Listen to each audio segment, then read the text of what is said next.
All right, ladies and gentlemen, we are back. Level Up Grappling Podcast. Coach Brian here, straight out of PCI Jiu-Jitsu here in lovely Southern California.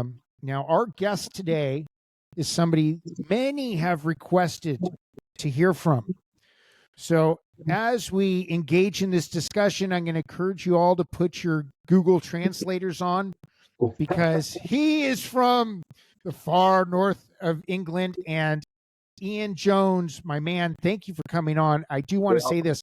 I love watching your videos, but no joke, I wish there was a translator on because half the shit you're saying, brother, I can't understand it. But so I want to hear everything, Ian Jones. So walk us through the beginning. How did you get into martial arts? Tell us your origin story, and then we'll just kind of take it from there. I was bullied basically when I was a young kid. I went through a lot of like stress and stuff like that. I don't know. Basically, I was bullied, and it was a choice between hanging about with friends who were all heroin addicts. So that was one of the things. So they started taking heroin, and I bought some with them, to be fair, and. Basically, my brother that day he took me kickboxing. So typically, I'm a striker. Really, everyone thinks I'm like this grappler, but I've come from a striking background. And I suppose like it started off like at a young age. I think I must have been 14, 15 when he took me, and I just did it for like being bullied, really. Do you know? And it branched off. I ended up going all over World Thai boxing and.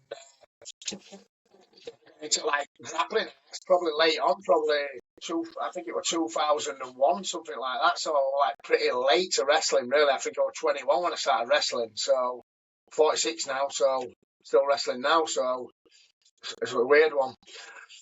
Yeah. So that's it. Like how I started, really. And yeah, then I just went on a bit of a mad journey, like competing at boxing, Thai boxing, kickboxing. And got into like Brazilian jiu-jitsu as well, and then found like catch wrestling last off.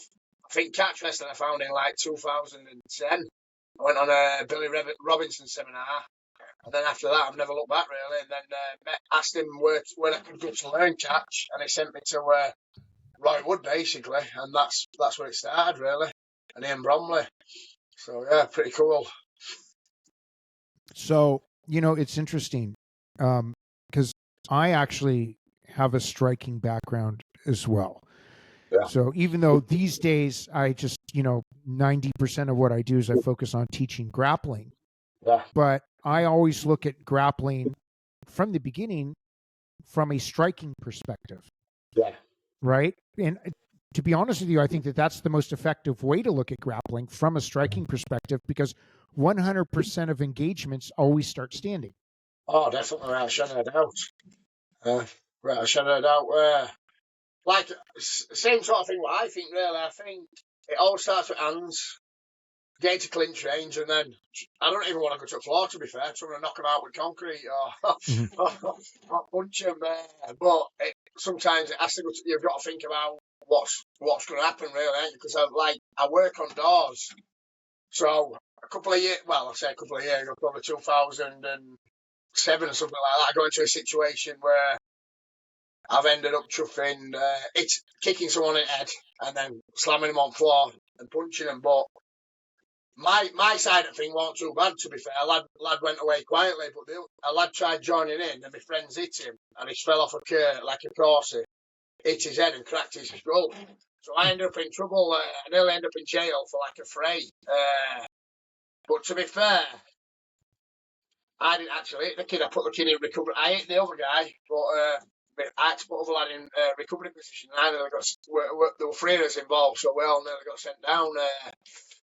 So after that, I started looking at things differently. So I've started like thinking now, if I can get to like a grappling exchange, through up and choking them, or even like holding them down on floor. So I think that's where wrestling comes in good, isn't it? Because you can like control a man on floor and then hold them down, really. But obviously, you don't want to be on floor if the friends are about kicking your head and stuff like that. So yeah, I'm glad I've learned grappling because it saved my life a few times. But Like now, I suppose now, because I've got family, I think differently and stuff like that. I don't want to go to jail and stuff like that, and then I end up getting bummed in showers or something like that. So I Yeah. don't want that.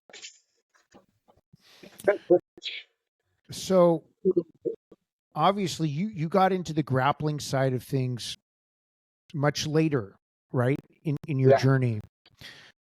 So what style of grappling did you get into first? Was it freestyle wrestling? What MMA first? Well, tell a lie actually, because the guy who trained me originally was a guy called Andy Cooper, and it was MMA. Well, he was like he used to like fight it when it was Valley Two Dog rules. So it was first guy, and one of the first guys I knew to fight MMA, and he fought on like early cage rage and what we call Millennium Brawl back in '90s. And it was a bit like Clint Eastwood. He used to like just turn up at fights and fight anyone. He was a typical striker, but we were learning off like VHS videos, and it was Tony Cicchini who we were learning off on videos, and a guy called Nicholas Starks. So it was like more like catch wrestling, but we didn't know what we were doing. We were just playing about on some mats, like just ragging each other's heads off and neck cranking each other. And then obviously Brazilian jiu-jitsu came onto the scene, and like it got pretty big in Yorkshire, where I'm from. So then I started with Brazilian jiu-jitsu probably, I think that was 2004, something like that, when I got into Brazilian jiu-jitsu. So then I went and started learning that a bit more. And so transitioning into the Brazilian jiu-jitsu, did you actually have black belts up there that were teaching you guys? No, our first, I think it was, I had a guy, there were a group of them, there were Paul Murphy, Neil White, Neil Owen, and Ben Poppleton. I think Ben Poppleton was first black belt in UK, if I remember rightly. They were like ranged from, I think they were like blue belts, and one of them were purple belts. So like they used to get like people over from Brazil, and they used to get seminars with, and that's how we learned really. But I think I got my blue belt in 2005 under Paul Murphy. And then obviously I branched out. Then I changed gyms actually. I think our gym shut down, and I went to Combat Base, which is there under Chris Outer. Mm-hmm. So then that's what I'm a black belt under now. A guy called the jiu-jitsu coaches now are Darren Curry and Ellen Curry, the man and wife, and they're black belts under Chris Outer. So that's where I sort of got my lineage from. But I suppose then we were just like floating about gyms and just learning off everyone really. So there weren't like really much structure to my training. I used to go to jiu-jitsu, MMA, boxing, and Thai boxing. And basically, I just did it for like being a doorman, do you know, like, because I think you need to know it, and then obviously you compete, just testing yourself, don't you? So that's what I did really. Yeah, it's interesting that you say that, because I'm actually a combat base black belt myself under Chris Howder. That's my jiu-jitsu coach. And to me, the combat-based philosophy is the most fight-oriented philosophy of any of the jiu-jitsu styles. It's much more oriented to being the person on top and staying in a top position to control someone. So how did you end up transitioning? I shouldn't say transitioning, but how did you end up adding, say, the catch wrestling? Once you were doing the jiu-jitsu, how did you find the catch wrestling guys? Through basically a seminar in Doncaster. It was at a jiu-jitsu gym, and Billy Robinson came over, and we were just asking, because I thought there were no wrestling in UK at all, but Manchester is actually not like it's an hotbed for wrestling. I didn't realise maybe there's some really good talented wrestlers in UK, and a lot of them come from Roywood. There's a gym called Y Club and things like that. So what really got me into I got into freestyle first, and I trained with Hawthorns as well, Jimmy Hawthorne and his sons Brett and Tommy. So they were like travelling about America and things like that, wrestling in competitions, and I was going to Y Club in Manchester, and then I found Roy last off. But what really happened was I went to Las Vegas. I think it was Las Vegas. Yeah, Las Vegas. I went to a wrestling class. It was is it Mark Lehman's gym? He had a gym in Yeah, he used to have a gym there, Cobra Kai. Cobra Kai. That was it, Cobra Kai. And I went there wrestling.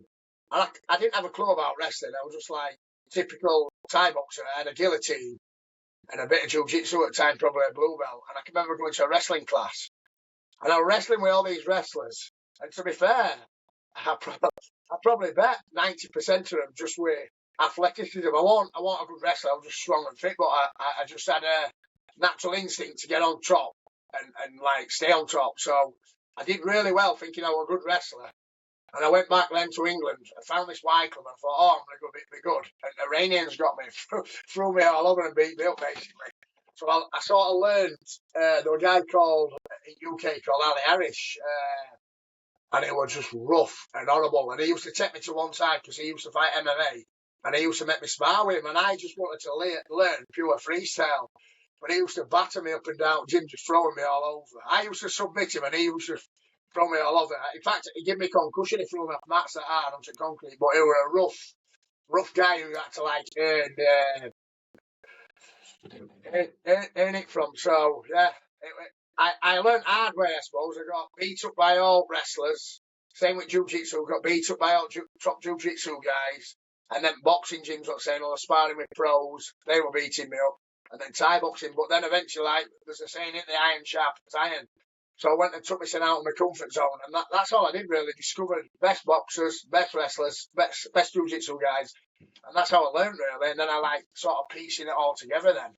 And catch what final missing puzzle for me in like the grey area, because a lot of people that just teach that have the one or other, they'll teach boxing, pure boxing, they'll teach pure wrestling, they'll teach pure jiu-jitsu. But cats seem to like gel it all together for me. It was just missing link because it's like a bit of a grey area. Because like your jiu-jitsu, they won't really teach you many takedowns. It was you starting from floor off your back. Your wrestling, you're getting on top, but you're like leaving your arms and neck stuck out. Whereas catch from Roy and Billy, I learned how to mat wrestle, and that was my game changer. But it probably came too late in my career with MMA, because I was fighting MMA and I wanted to go in UFC.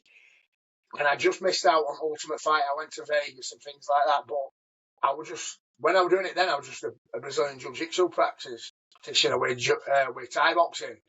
When I met Roy, I like retired from fighting in 2011 with MMA. And I just wanted to concentrate on grappling arts really a bit more.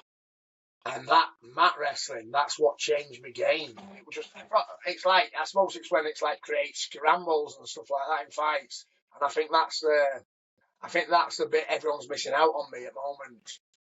They're either pulling guard or they're taking them down, but that in between bit, exchanging and getting up and things like that. Whereas I think a really good guy at the moment is Owen Livesey.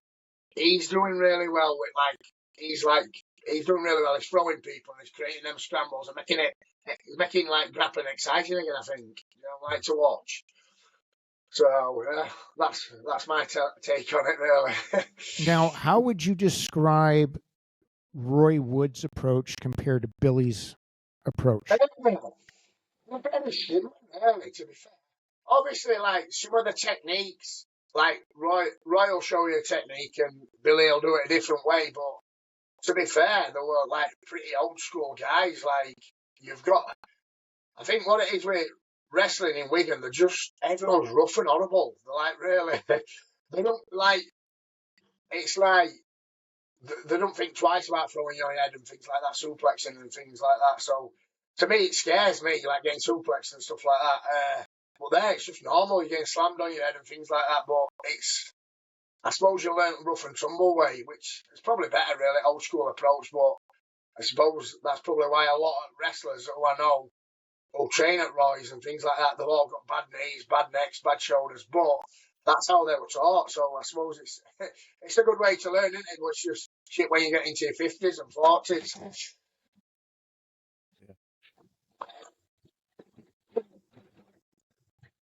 But Billy's teachers similar, really. But I think Billy was just like generation before, wasn't he? He was like Roy's slightly younger than Billy was. So I think Roy when he was really young, and Billy was like probably in his 20s.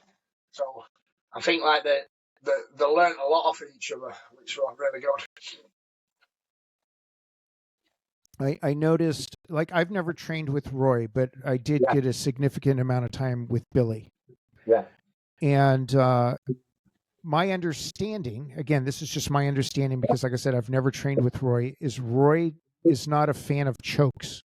Oh yeah, that's another thing. It's weird because in UK I've done comps with grappling with catch. They'll allow cranks, which I think is terrible. It's probably the worst thing, isn't it, getting cranked? But they don't allow chokes. But there's like a bit, same again, there's a grey area with that because if you can, in a sense, you can do a dance, 3/4. Any choke with arm in, you can do. But the class is a crank. So there's a grey area you could get away with doing a dance because the class is a crank, but you're still unconscious. So anytime arms trapped, you can do that. So dance is really 3/4 Nelsons, front headlocks, so you can choke them with front headlocks. So, but then I've grappled on other comps in UK. I think it was Chris Crossland's catch wrestling, legit pro wrestling, and he allowed chokes. So I think it's more a Wigan area where they don't like chokes, whereas in different areas they allow chokes for catch. So it's interesting. I prefer to choke someone than be cranked, to be fair. Yeah. Well, I think also, yeah, it's safer, but I think also the point that is missed, and again, this is not me being critical of Roy Wood because I don't know the man and I have never spoken to him. But at the end of the day, your positioning changes a lot when you can choke somebody. Yeah.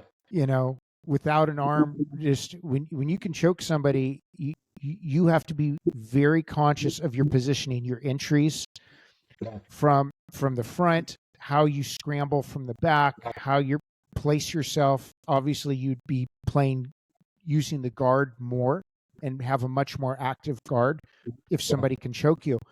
So that's the one thing that I found to have a serious deficiency with teaching that particular style is it's not up to date with what is going on, and you're going to have guys that are going to get smoked pretty easily because they're putting their neck out in really bad positions.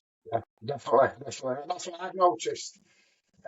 So that's where I think you've got to understand Brazilian Jiu-Jitsu and you've got to understand catch and freestyle. But I seem to have game plans maybe for certain styles if I'm not so if I'm fighting like someone who's like Brazilian Jiu-Jitsu orientated, I try and dominate and get on top and cradle and control them and smother them and break, like basically bunch them up into a ball, make it rough for them. But then if I'm fighting like a pure wrestler, someone who I know can take me down and pin me, I'll play jiu-jitsu game, wait for them to shoot and take their neck and things like that. I always want to get on top because I think like in that book Art of War, they always say higher ground's a better ground to have, isn't it? So I always want to be on top from a striking perspective. I can get, if it's a street fighting perspective, I can get up and run off. But a lot of people teach a lot of sports jiu-jitsu now, especially in UK. Everyone's pulling guard and like trying to get leg locks from underneath. Whereas I like it, and I think from a sports perspective it's good.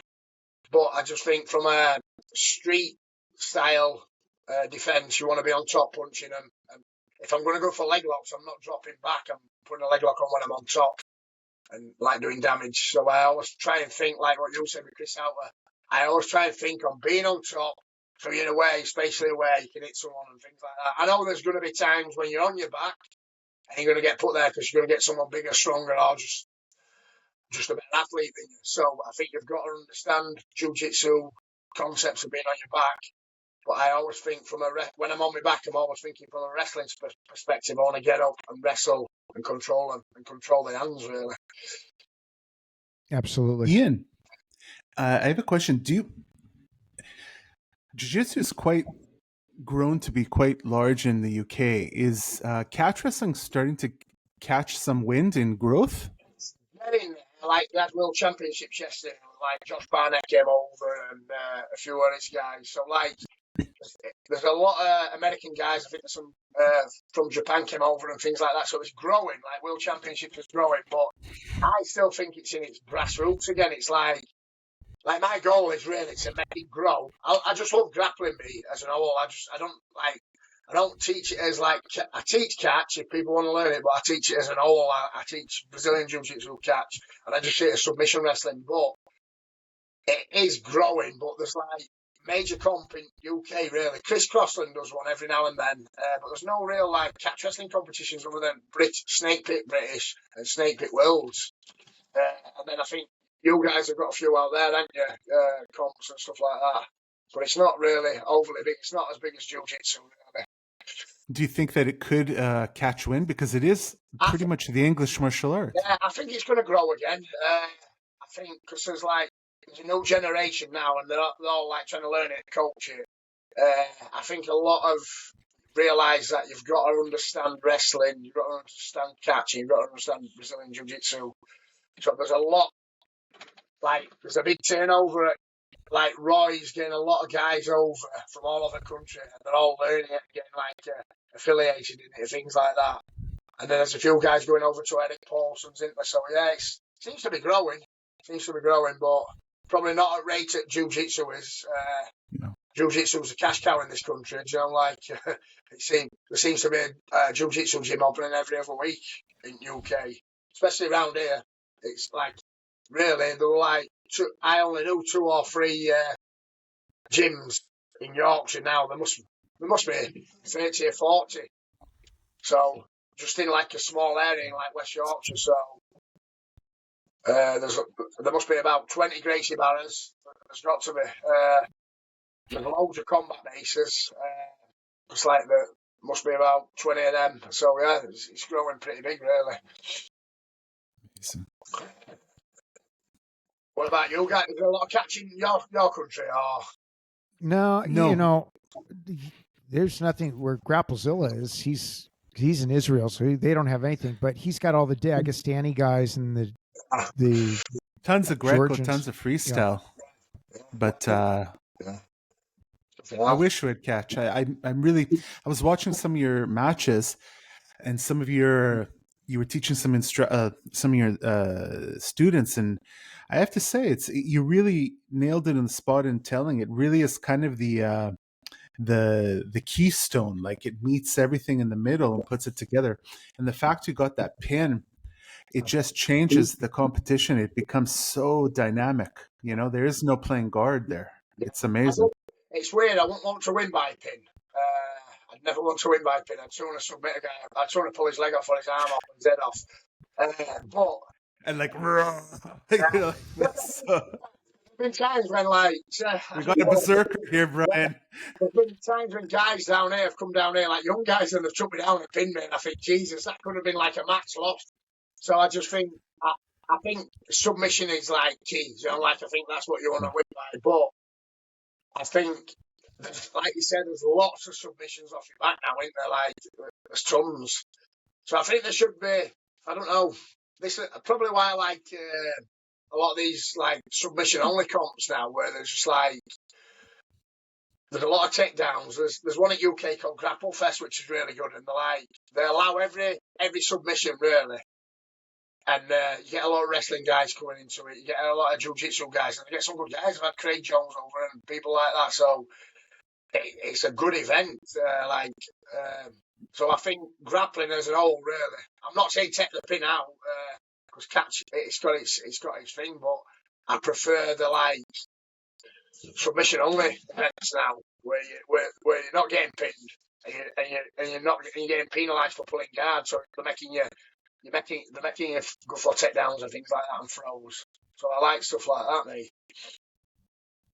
Even if I'm fighting a world class wrestler, I just want to get thrown on my head and be on someone's highlight reel rather than pull guard. So I get dropped on my head. At least I go out on my shield. Yeah, I do want to say again, I'll take something back to combat base again, because I spent my foundational years were with Chris Howder in the garage, and what I've mentioned before on the show, where I really grew my time with Billy, especially when I went from blue belt to purple belt, that accelerated me because it took me, and I'm proud to say this, it took me 10 years to go from white belt to purple belt in jiu-jitsu under Chris Souter. Okay. He held me, he beat my ass. I had my ass beaten every day. But after one weekend with Billy, within about a month, I got my purple belt. And it's because it's like what you were saying, it kind of put some pieces together that I was missing in terms of my positional control, how I was working. Yet at the same time, and I do stand by this, I believe that the combat-based style, Chris Howder's combat-based style of jiu-jitsu is just a gi version of catch wrestling. Because the philosophy is exactly the same. Yeah. Just it's very focused on pins, getting on top, and just wrecking somebody from the top position. Yeah. I think that changed my game with grappling. It was something so basic, and Roy taught me it. And I live by this. I live by what he says. He says just control hands. And every position I get in, whether I've like fought like a lot of good wrestlers, and all I do is grab the wrists. They can't take you down. And it's same on floor. If I'm in guard and I control their wrist, they can't drop back for a footlock. They can't pass me guard. They can't submit me. It's as soon as you let them have wrist control on you, you're getting triangled, you're getting submitted, or you guard pass. And same way wrestling, if you let them have the wrist, they're going to take you down. So I think grip strength is the most important thing. It's like if you're in the street and someone trying to stab you, you grab hands. Or if someone trying to rape you, you'd grab the hands, wouldn't you? So absolutely. I just think hand fighting is the best. It's probably the boringest thing to do, but it's the most important thing. Like when I wrestled Josh, it was a boring match, it was a shite match, but I just grabbed his hands and wrestled his hands. Because I know if he got me with his hands up like shovels, he'd take me down and probably crush me. So, and it just stopped. It's 90% at match, isn't it? Realistic, you might get 20 seconds on the leg if you're lucky to try and take him down, or 20 seconds on the front headlock or a body lock. 90% of the time, you're trying to fight by someone's hands to get an arm drag or get a body lock off it. So, I think hand fighting's golden rule. So, first 10 minutes of my like when I'm teaching a class, it's just hand fighting and like trying to get in close and pummeling and trying to control wrists and things like that. Because you want it to be like a natural instinct, don't you? Yeah, I couldn't agree with you more. And one of the things I always say in class, Ian, it's so funny that you say this because it's like you're pulling it out of my own brain. I always say whoever wins the hand fight is going to win the position.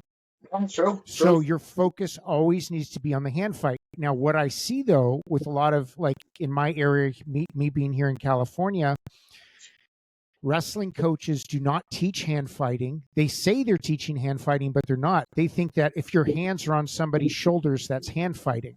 No, that's not hand fighting. Controlling hands is hand fighting. Yeah. And it's there. Yes, it could be in a sense, somebody may think it's boring, but if you master hand fighting or develop the skills in hand fighting, nobody's going to take you down. Yeah. And you will be able to control the fight. Yeah. This is why I think, when you look at, I'm trying to think, you look at something like, what's he called now, Pereira in UFC.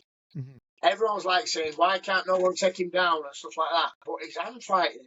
He stands in an upright position, but his grip and his hand fighting is unreal. And the same way Anderson Silva, everyone's saying, he's just skinny, he should be able to take him down with double legs.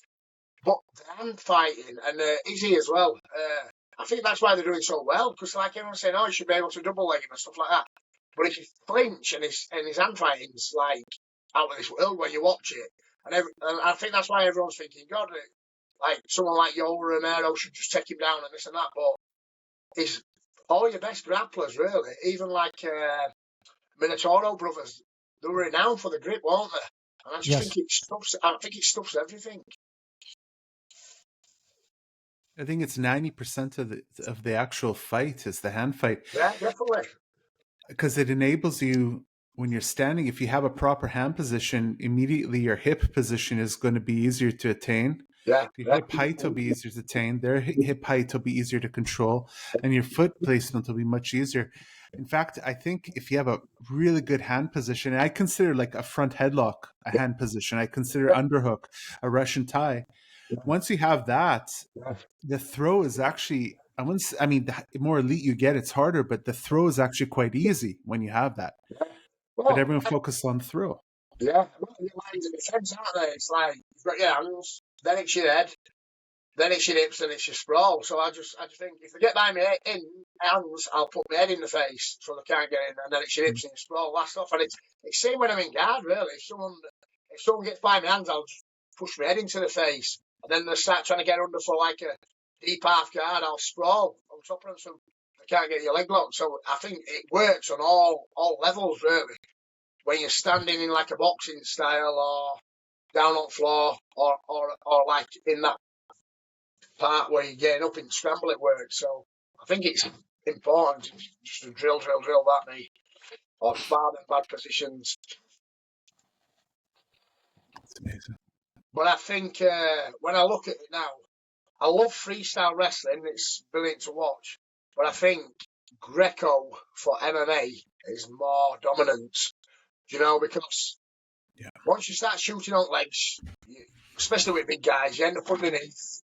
You're getting choked, you're getting tired and things like that. Whereas like Greco, you look at Randy Couture, he was like, in his late 40s, he was dominating everyone, wasn't he? And then people like Dan Henderson, Matt Linland.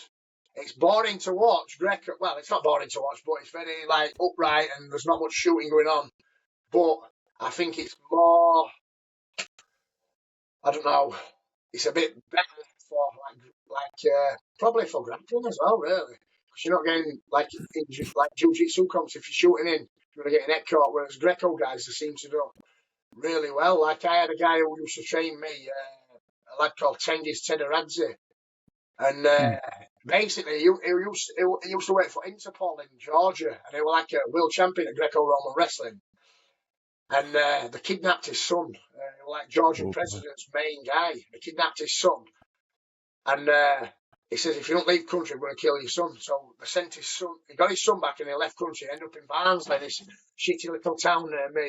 And I met him. And he was even in his 40s. He was wrestling everyone. He wrestled Jeff Monson on Cage Warriors, I think it was. And no one could live with him with wrestling, but he just didn't have any submissions. He beat Jeff Monson with in fact, Jeff Monson beat him. Tengiz suplex him and but he was beating everyone. Bet Butterbean, a lot of really good guys on Cage Rage. He fought Antonio Silva, but he never quite got to UFC. But his Greco, and I says, what made you so good? He says, my hand fighting and Greco, his Greco wrestling. But he had no submissions and no boxing. And he just beat everyone with just pure grind and grabbing on. And that's what made me realise then when I was training with him, that probably Greco's probably one of the best grappling arts to stop you going to the floor and things like that. Ian, would you say that the reason why Greco has, in your opinion, such a good transition to MMA is because of the upright stance? It's very easy to strike. Yeah, I think Chael Sonnen were on about it in the podcast as well, and he were on about it. I think realistically, you can't stay low in an MMA fight because you're going to get kicked and punched, can you? Like in a freestyle stance. Plus, it's demanding on your back and your neck when people are snapping on you. Whereas, like Greco, you're upright, so your lungs are open, your body's breathing how it should breathe. Like in a freestyle stance, it's hard to maintain, isn't it? It's like level changing and keeping, especially when you get to your 30s and 40s, your body's wrecked. Oh, yeah. So, to be fair, my game, I just stand upright. I don't care. I've got like little setups, and I'll just keep my hand down by my leg, and if I shoot, I'm taking the head me. And it's like what Billy said. I think it was Billy, wasn't it? He used to always say, balls of slate, dragged down to the floor by the head, by the arms. And it's right, really. I just think if I can get someone's head, I'm latching on like a pit bull, and the next game ripped off. And that's it's the easiest thing to wrestle, isn't it? It's like your neck is, I always think it's a weak link at core, isn't it? It's first thing to go. Like in a car crash, isn't it? So a lot of people don't train it. They always say they train the core and things like that, but don't fit in the neck. So I think if you can get the neck, the rest of the body follows. So 100%. and that's part of me I'm fighting, really. First thing I go, grab the front wrist and collar tie. Drop straight down, and you can pull them down by the chin, can't you? Absolutely. But I don't look at people as people now as well. Do you know, like when I wrestle them, I look at them like an object. So if they've got like when I wrestled Josh Barnett, I can remember looking at him thinking, there's no way I'm getting him down by his legs. And I thought, there's no way I'm getting him down by a body locker. And I thought I'm just going to make him shoot or make so he's that big a guy. So I think when they're that tall and big, I'm only like 5'9", so I always think like this: if they're taller than me and they've got to take me down, they've got a level change past my head.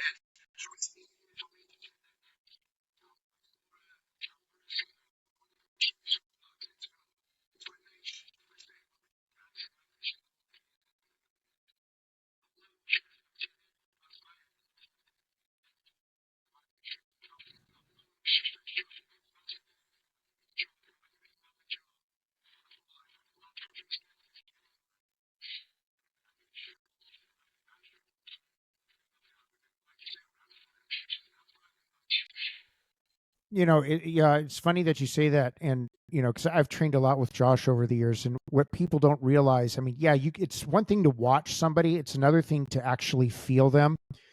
And if you don't feel how big Josh's thighs are, his legs are so thick that if he squishes you with his legs, which he's done to me, you're fucked.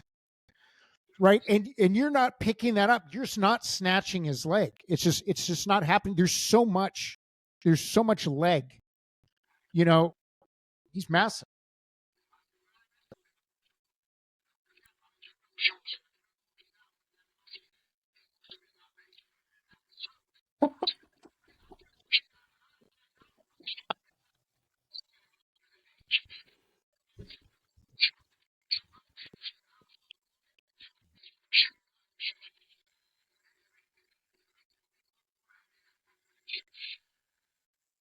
Ian, check your microphone a little bit because it's fading off on us a little bit.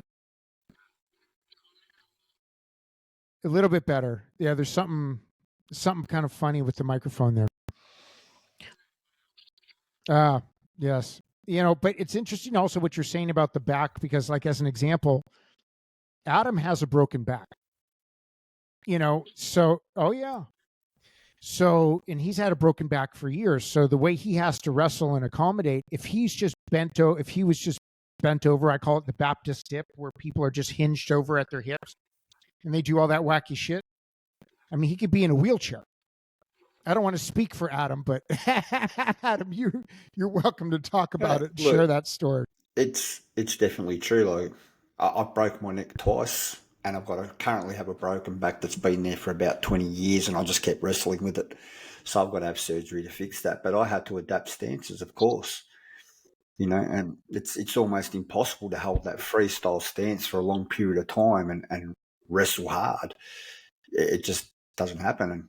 And I didn't know my back was broken. I just had a sore back, and I just figured it was just part of wrestling. So I just kept wrestling. But yeah, you just adapt. And I basically ended up going to a very Greco stance. I mean, it was almost a hybrid stance. I'd still change levels at the knees, not the hips, but I tend to keep my head up a lot more, and just adapted technique to that.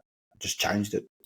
I mean, I think these are the things you have to do as you wrestle and get injured and get older, and adapt it to what you're doing.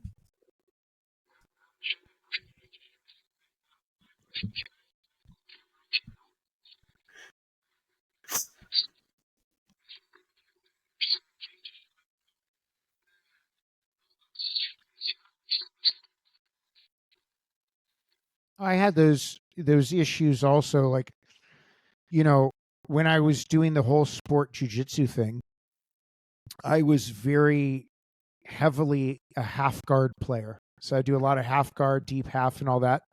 Totally ruined my neck. So I don't let my students do anything like that, because I have 3 herniated discs in my neck. 2 are hitting nerves one way. I got one hitting a nerve the other way.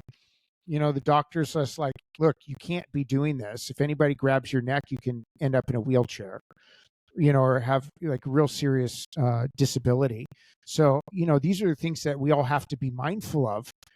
And I just wish that more coaches would be out there teaching safety first and focusing more on fundamental mechanics in terms of how to wrestle safe, how to grapple safely, versus letting everybody just go freely, to the wind. And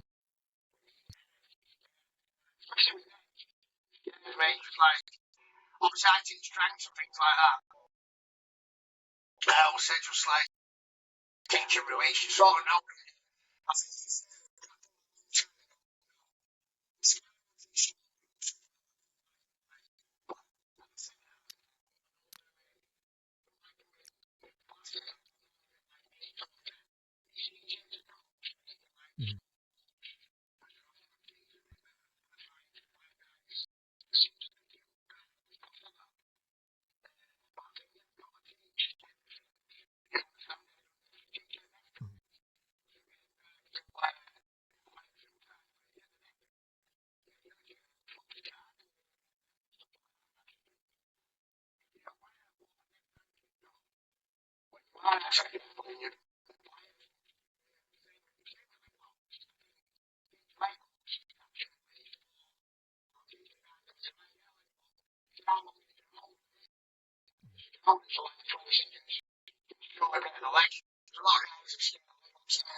Works locks, mate. Because you feel the arms. Then it's too late. I've seen a lot of people snap down with Kimuras and straight arm locks. Locks, really. yeah, absolutely. Now, let me ask you this. Because of your depth of experience and you have had quite a variegated experience, how do you prefer to teach with regards to stand-up grappling versus the ground grappling or the mat wrestling on the floor? What percentage do you like to teach of each?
No, that's not good.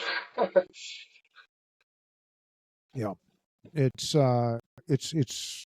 something that it's awareness, right? Positional awareness, incredibly. Yeah. I think that's another thing, really, isn't it? Being spatially aware as well. Like, I'm not you get some guys who are just really good, like, especially a lot of wrestlers. They'll just run straight through you with a double leg. They don't care if there's a kid behind you, and they'll just take you straight up at mat. So I think that's where that jiu-jitsu side comes in then, because that teaches that spatial awareness, because you're on your back. Top guys are only looking out for you and things like that. So I think, whereas wrestling, you've got 30 guys in a room, and they don't care who's behind them. They'll run straight over them just to get a double leg or a single leg on you. So I think that's where jiu-jitsu side, it makes you look after your training partners a bit more. Wrestling side, it teaches for wrestling side of things, it's taught me spatial awareness as well. Especially in gym I'm teaching, because my gym's tiny, so you've got to be spatially aware, else you're going to get crushed. Yeah, it's so important, and I agree with you with the idea of having small classes, small groups versus big. Very important, because there's no such thing as quality control. If you have 40 people in the room on the mat at the same time, it's impossible. That's everything.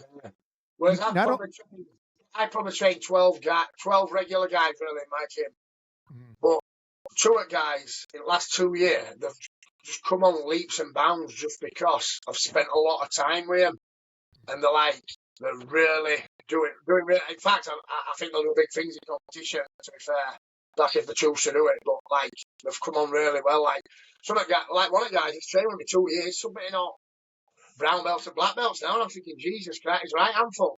But I suppose what I've learnt in 26, 27 years of competing, he's learnt in 2 years because I put that time into him. So it's a bit easier for them now, isn't it? Like now you can go on YouTube, you can type in mat wrestling, you can type in jiu-jitsu, and everything comes up. Whereas when I was learning on tapes, we didn't even have proper mats. It was like on a sports hall floor with banging with elbows and stuff like that. But I just wish I'd have had a coach that could have not really cut corners, but taught me right way, because you go full circle, don't you? Yeah. I suppose it was different now. It's easier now to learn, I think. Easier now, a lot easier.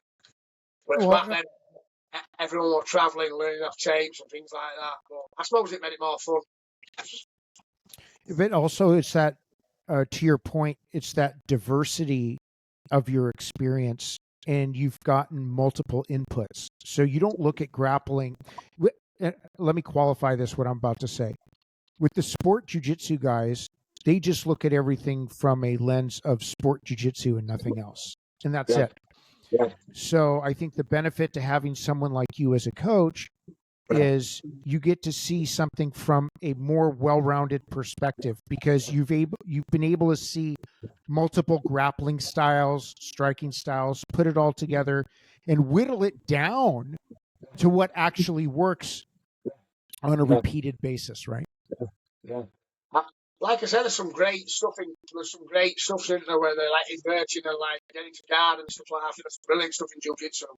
But I try and teach it more as a combat related situations, I always teach my guys to get on top. I teach them from underneath. I think you've got to learn gi. I think you've got to learn no gi. I think you've got to learn wrestling. You've got to learn it all. You've got to learn strike. I even encourage the guys who just want to do grappling. I encourage them to learn how to strike, and I'll get them putting gloves on, hitting each other and stuff like that. Because I think you've got to understand it all, right? It goes out the window once you get hit in face, doesn't it? So everything you've learned, if someone gets on top of it in the puncher, or you try and shoot in for a takedown, or someone uppercuts you in the face, it soon changes matters. So I think you've got to learn it all. Absolutely. Yeah, I couldn't agree with you more. Like I said, I do something very similar. I think you always, because this is also how I learned, from Chris Howder, he would hit me. So if I was in a position for too long, okay, and he's just like, you better move, you better get up, and he would just start hitting me. Yeah. Right. And if I didn't hold him down, he would literally sing a song while he was beating my ass. He would stand up and he would say, if you're not holding me down while you're in my guard, I'm standing up. And that's how I learned, how do I have pressure from the top position? If I'm in somebody's guard, how do I hold them down? And I had to learn to get creative, because there really wasn't that idea back then so much of, hey, really focus on controlling the hands, because a lot of times these guys, what people are teaching when they're teaching the gi, you know this, you guys know this. What are you doing? You're controlling the lapel. You may control a sleeve or something, or you're controlling the belt. And they're saying pass like this or do like this, but you're not controlling the hands. You're not hand fighting. You're not really keeping that pressure down. So I still think the key to all this, Ian, like you were saying, and I hope the listeners really take this to heart, you have to learn the art of hand fighting. Period. End of story. You have to. It's like this. If you have a fight in the street, how many people have got like a big coat up that's gonna, you know, like a gi, you grab it, you can't get your arm out. You buy a t-shirt, someone grabs it, rips straight off your back these days, doesn't it? And I've seen it with doors. I've gone to pull people out by the gi and the sleeves have ripped off the jumper and stuff like that. So it is realistic gi, because you've got to understand how to choke someone and things like that. But at the same time, clothes don't. Most people, if I were having a fight, first thing that come off is bring my coat if I got a chance. I won't keep my coat on. It's like what Roy says. He says, you always take your coat off when you fight, don't you? So I think you've got to understand how to use a gi as a weapon or an hoodie as a weapon. But at the same time, not everyone's hoodies or jumpers are really strong like a gi, so a sleeve might rip off and things like that. Whereas if you control someone's wrist or neck, you know the head's not going to fall off and you know the wrists are not going to fall off. Absolutely. Yeah. Super, super important. So what, I know recently, didn't you do a seminar with Les Allen? Yeah, I did one with Les. Yeah. Crazy guy, him. Yeah. So I'm sure that was fun for you guys, something like that, like getting all together and doing something. It was interesting because Les, like when I was younger, the guy who trained me, he used to tell me about Les Allen, and I always wanted to train with him. And he asked me to, I think I've done 2 seminars up there, or 3, I can't remember. He asked me to come up and teach a seminar, and I was like, it took me back a bit really, because he taught my original instructor, Andy Cooper. And I always wanted to beat him because, like, he trained with Ken Shamrock, didn't he? And Frank Shamrock. So I always wanted to meet him, but I never got a chance to meet him. And when he asked me to come up and meet him, it was like really good. And then I've ended up really good friends with him, so it's good. It's worked out good for me, really. Yeah, he's great. He's got a really good style of wrestling. Really, like, whereas mine's more upper body and Greco orientated, he likes the street style attacks. Probably because he's like nimble and stuff like that, whereas I'm 102 kilograms, so I'm a fat kid, really. I'm a fat lightweight.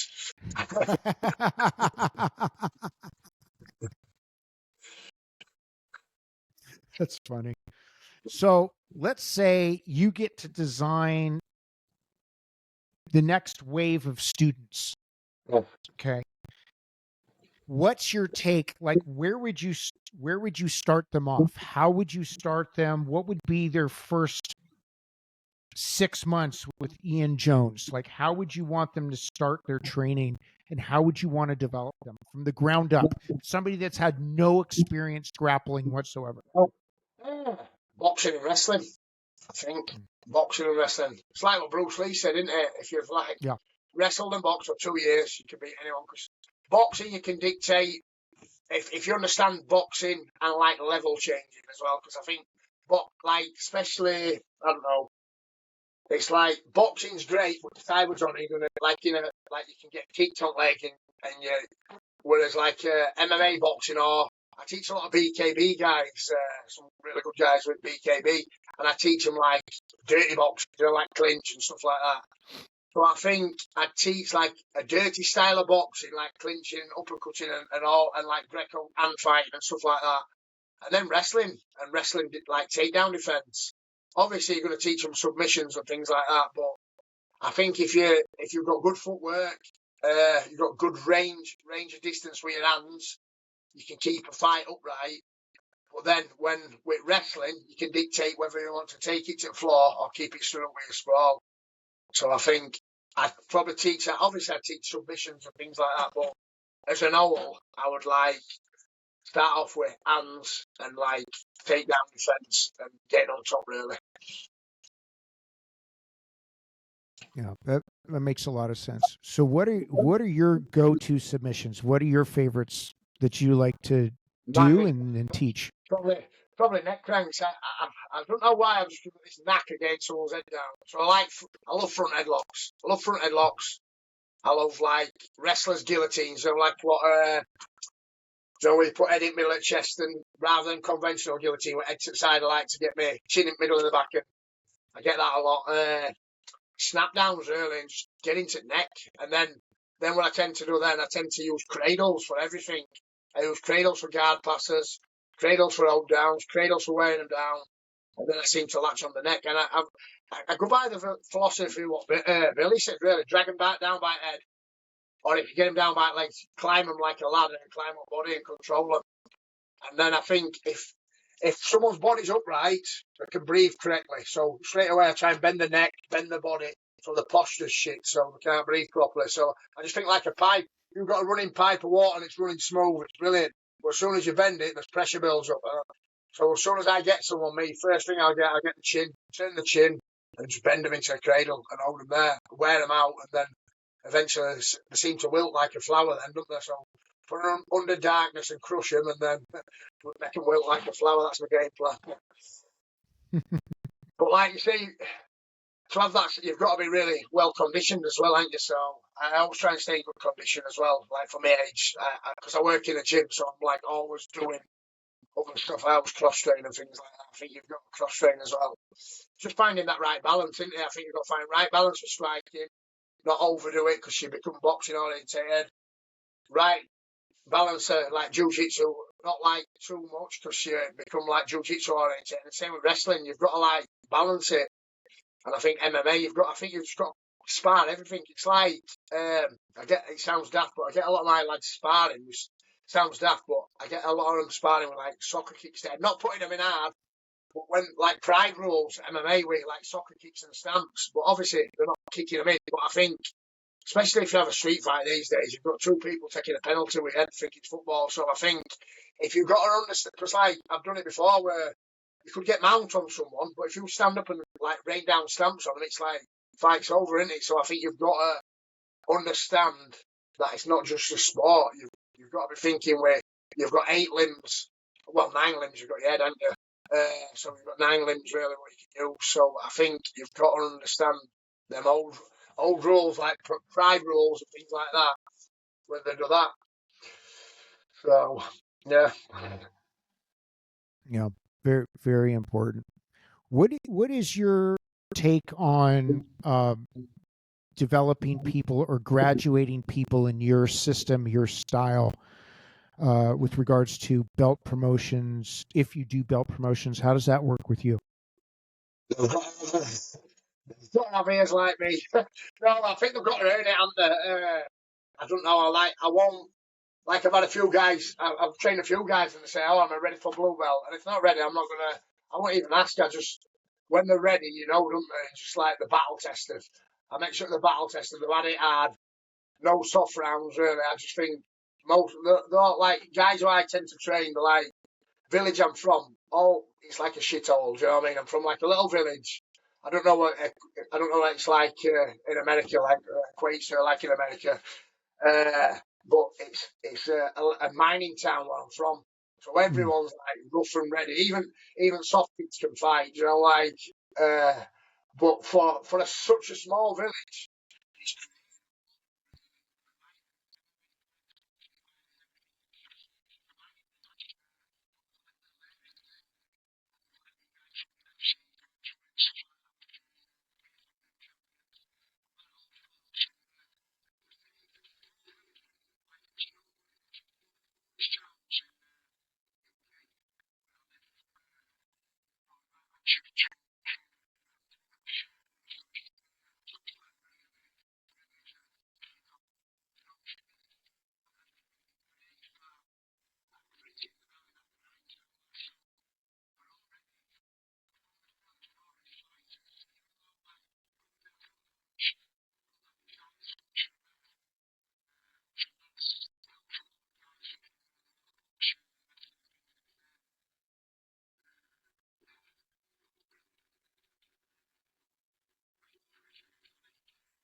Yeah.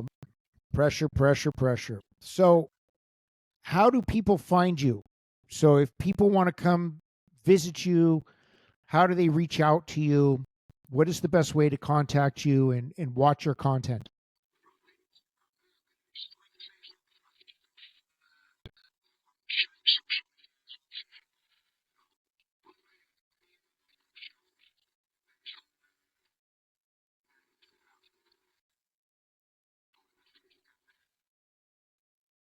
Yeah, great content, man. I like I said, I really enjoy watching what you put out.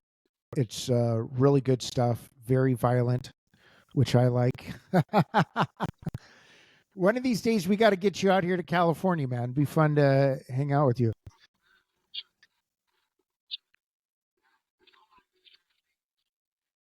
Yeah, yeah. Well, I always say every seminar I always do, and when people come visit me, I say I have no affiliation with the IBJJF. They have no authority over me. Anything I teach, don't ask me if it's legal or not legal because I don't give a shit. I'm going to teach you proper ways of submission wrestling.